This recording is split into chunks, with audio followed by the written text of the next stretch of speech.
Even starting right now, I think he should be starting over Jarrett Jack. I could see that. I know they liked having Jack in because he can, generate offense a little bit and get some momentum going. But then he's such a liability on defense that I feel like it's a double-edged sword. Look at the TV really quickly. I'm going to actually have to rewind it. Sorry to cut you off, but this is the craziest play I've ever seen in my life ever. It's Manu Ginobili trying to pass it, and it goes in. It goes in for, I think, was it ruled a 2? No, it's a 3. It was a 3? Yeah. It was me on the line? Yeah. That's hilarious. Yeah. And the refs told the Knicks to play on, and then Manu Ginobili has to argue with the ref. Yeah, and the one ref says, no, it's not. It's not. Yeah. Yeah. Stop play, because Yep. he was like, that went in. He's like, I didn't mean it to, but it went in. Yeah. Anyways, Jarrett Jack. Jack is just he's not someone we're gonna re-sign or anything like that. He's a contract just to keep another body in there and keep some stability. I kind of want to see him re-signed because I feel like he's got the calmness and the poise that Ron Baker and Frank Ntilikina are missing. So I feel like he brings like a confidence that the other two don't have. And I feel like even if he only gets 7 or 8 minutes a game, which is what he should be getting, I feel like it's important. Like how I always bring up Reinaldo Balkman. He's not a great basketball player, but when the Knicks were on the court, they had a certain swagger when he was on. And I feel like Jarrett Jack brings that. I just want him to stop shooting. I definitely think we could get rid of Ramon Sessions, who is inexplicably still on the roster. And if we re-sign Jack to a vet min, then I'd be okay with that. There's also the point of he probably will retire. That's true. But I think Frank is getting a lot done. Knicks are, when Frank's playing with Courtney Lee and KP, the Knicks are plus 15 in 297 possessions. But when he's not on with them, they're negative 11. So he definitely benefits from having some easy guys to pass to, and they can really run the pick and roll. They can he can really just drive and kick out. I think the thing with him is that KP and Courtney Lee, they know they're going to be the ones shooting. True. But Jarrett Jack, I think, in 1,165 positions, here we go, is only plus 3.2. And then their defensive rating goes way down. Well, yeah, because he's got to fart along to get down the court. And apparently, it looks like Jack might actually be better when he's on the floor with O'Quinn and Porzingis is off. So exactly, like I said, give him 7 minutes. Yeah, so I don't know. Maybe see if I think maybe we should see if Frank and Jack should split and Baker can keep doing his thing. But Baker is more of a two guard anyway. I think he can play shooting guard, and that's kind of what we need him right now because Tim Hardaway is still out. He's missed 40% of the season so far, and that's really hurting the Knicks. Yeah, which sucks because his contract is huge, and we were angry about that. But when we saw him play, we're like, "Oh, wait a second! Yeah, he's actually well. Yeah. He might not be worth the money, but he's bringing something that Carmelo didn't." Mm-hmm. And now he's just on the bench. Yeah, it stinks. He is close to healthy is what everything's saying. He's jumping again and everything like that. But you're really seeing KP struggle right now because there's not really another person besides, the occasional streak by Lee or Beasley that can consistently score. So the teams know to double on KP and then they can get back to their man because Beasley's not blowing by you. Lee's not really blowing by you. So you've seen KP's numbers go down without Hardaway there because Hardaway keeps defenses honest. He's fast. He can hit from three.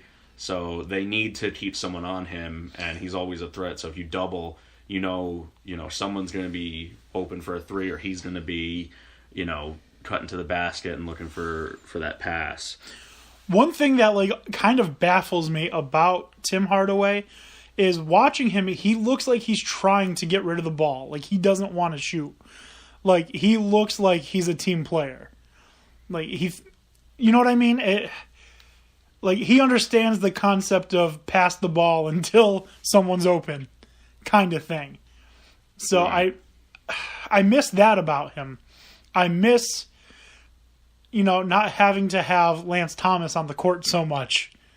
Because I don't like him. I don't like him at all. But when he comes back, that means we're going to see a lot less of guys like Beasley, who's just been dominant. He's streaky. Some games he's amazing, and then other games he's nowhere to be found. And that's what's frustrating, because he'll have those 30-point performances and look like, he's channeling Melo, but then he'll have other games where he hits like 2 shots all game. But he's consistently physical and consistently puts in effort. That's more than you could say about the team last year. True, but it's I would just say that we definitely need more scoring.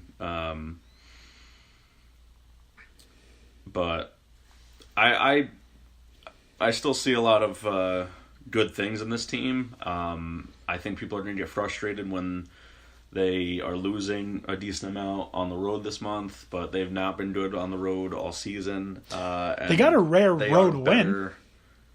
Yeah. What was that, 2 games ago? Yeah. I don't remember who they beat, but they got a win on the road. Yeah. But once there's a healthy Tim back, I think you'll see more scoring and more consistency there, and KP's efficiency going up. Because unlike previous seasons, I don't think this is KP slowing down. I think it's just he's constantly getting doubled. And, past few games at least, officiating has not been in his favor at all. He's been getting smacked around and just getting 0 calls, which is a little ridiculous. I know people were calling him out for flopping early in the season, but, hey, if it gets it done and they're not calling otherwise, then, I don't know, do what you gotta do. I think the thing that I really like with KP's, some people say he's taking a step backward. I see it as he's finally getting the respect he deserves. They are playing him like a true superstar. And he's not one of those guys that are like LeBron James, who's just an athletic freak. If you watch him, he's awkward. Big guys are awkward. Especially big, thin, white guys from Latvia. So, he's not like LeBron James, who is an athletic freak that can just drive to the basket, pull up, put a 3, or play, fast small ball. He is what he is. He's Dirk Nowitzki 2.0. Maybe Andre Karolinko better. I think he has all the potential to be a better Dirk. He's certainly seems like he's heading that way. A Dirk that can play defense and also, loves the putback slams. Yeah.